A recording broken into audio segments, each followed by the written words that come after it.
check nyo po yung mga possible na gas leak. Ayan. And then para ma-make sure po ninyo o makita po ninyo yung gas leak, gagamit po kayo ng sabon na may tubig at ipapahin nyo po doon sa suspected na may gas leak. Ayan po. I-open natin yung valve. Then, kuha tayong sabon. Papahin lang po natin yan.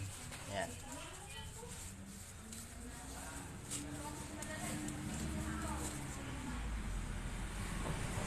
So, wala dito. Kasi kung may possible na gas leak, yung ating mga hoses or gas connection ay bubula.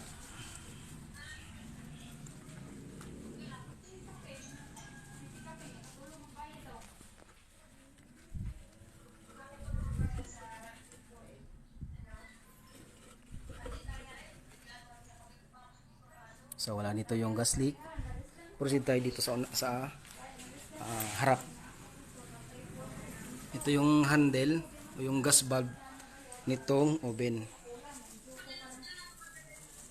So ayan. Automatic po pag may gas leak, bubula po siya.